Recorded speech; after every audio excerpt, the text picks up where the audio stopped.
Hi, this is David for MADTechUK, sorting the good from the mad. Today I'm going to do an opening and a setup of the Fomito 60cm or 24-inch sliding pad video camera slider track and stabilisation system. It comes in black. It was $49.95 from Amazon.co.uk, and I've got it specifically to do panning and sliding shots using the video camera. Once I've unpackaged it and put it together and show you what features it's got, see how solid it is, I'll then do a few videos for you to see the effect that it has, and we'll see how smooth it is. It came in the box just here, which I'll get out of the way. Everything is in this little satchel, so nice and handy way to transport it. Let's open it up and see what we've got.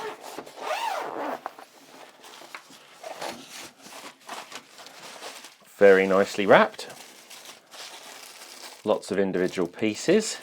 Now, I specifically purchased this unit that I wanted to try because it is meant to come with various different attachments for the camera and various different positions that you can then put it in, or various different mounts, should I say, to put it on. I'll add a link to the video so you know where to find the product. Now let's take out the main track. So that is an aluminium track. Feels very, very weighty, nice and solid. Now if I flip it just over slightly, there is a brake stop on here, which if you tighten it is meant to allow you to slide, and it gradually gets tighter as you get towards the end there.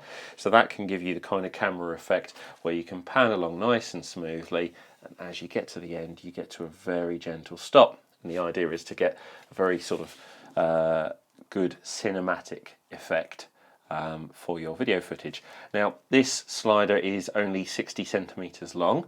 I've chosen it for that purpose because I want it fairly portable. I want to be able to actually take this out and about. There are larger models. You can get your 100 centimeters, 120 centimeters, for example. This at $49.95 is obviously a manual slider, so there's no motorization here.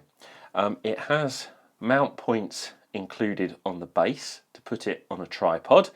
So obviously connected to the tripod, use it sideways, use it front ways if you want to get a nice smooth zooming shot. And obviously you can do other effects like tilting, zooming in, zooming up, side to side and so forth. Now on the top, just there, is a spirit level bubble, so you can check your level. You've got a large screw mount here, so now this will be for all of the attachments to go through.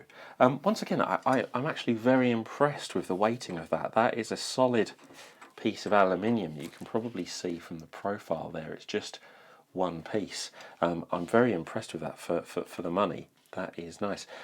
Even the brake stop there just has a really nice metallic sort of electric red colour to it. Just looks quite stylish. We have got 2 feet there, independently adjustable, with a nut at the base there. Now that again feels like a solid piece of brushed aluminium that comprises one side of the stand. That feels really solid, feels very good. Feet slightly rubberized at the tip, so we've got 2 of those. Let's get the other one out. Again, exactly the same. So you have got the connector there, obviously that pieces together onto here, and just at the base of it, which you can probably see just there, there's 2 holes, 2 mount points for that to connect. I have assembled the unit now, so we've got the feet at either end. It's nice and solid. Actually, my table's more wobbly than the unit. It's nice and solid. I've got plenty of adjustment here in case my level is slightly off. Let's run through the attachments. I've quickly just reviewed what all of the attachments were for. I must admit, I wasn't entirely sure at first. Here we have a small attachment which you can put a GoPro on. and you've got a clip that you can put into here and tighten through the thread there. You have got the ball joint option to put the camera on, but if you need the larger thread, you've got that already on here. But if you need the smaller thread, as I will for my cameras,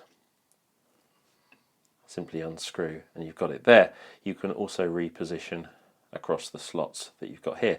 Obviously, if you take that thread off, take the larger thread off, you can put the ball joint onto there, and you can go to the larger thread as required, depending on what your camera requires. And there you go. Obviously, if I tighten this up fully, and then I can independently tighten that. So I can raise the camera up, or I can use the camera on the native platform. The third accessory, rather usefully actually, is a smartphone holder. So you can extend that out. Now, I'm not sure if that would quite fit an iPhone 6 Plus, for example. It might just do it. It's sprung loaded in there, and then the idea is you would mount this thus. That goes to the front. I will actually pop out my smartphone, which is currently recording my audio. Let's get the camera to the front. If I lift that up, I can have it as a smartphone slider. For $49.95, I think that's a lovely array of connectors. I think they've thought of a few different options there rather nicely. The Allen key, and rather usefully a spare screw, which is for these connections here. One of the slight disadvantages, of course, is that to actually transport this, one does have to unscrew the base, re-screw it to take it with you, but that's fine. So that's the unit fully assembled with a camera on board.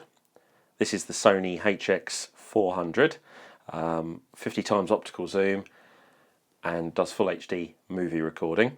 This is my sort of test bed camera at this point. It's fairly weighty. We've got a nice heavy lens at the front there, and that feels very solid on the slider. I'm going to do recording of this outside of the studio to get a few different shots, and I'll post them to show you the effect. From my perspective, gliding the camera along, that feels very, very smooth. There's no defects on the rails here. That feels very nice. Obviously, more expensive versions can be motorized, but you can spend many hundreds of pounds getting those kind of features, and some will also assist with your focus tracking, tilting the camera as you go to retain the point of interest. What you would have to expect at this price point, there is more manual intervention involved. It'll take a little bit of practice to get the desired effect. Obviously, you can go side to side, or if we turn the unit round, you could do a straight run down such as that.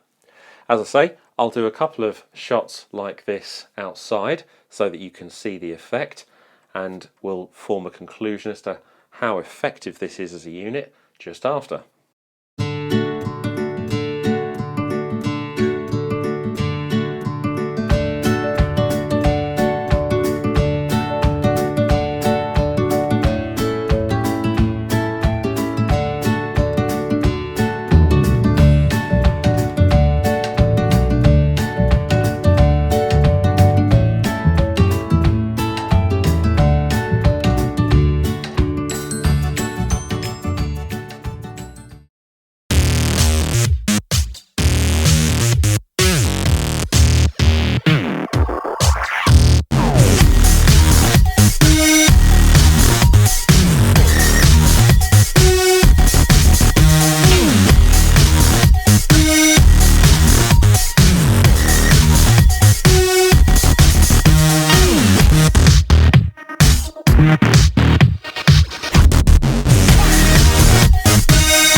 Hopefully the results speak for themselves.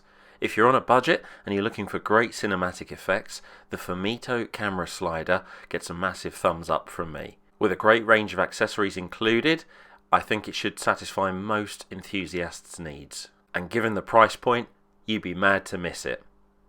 I've been David for MADTechUK. Thanks for watching.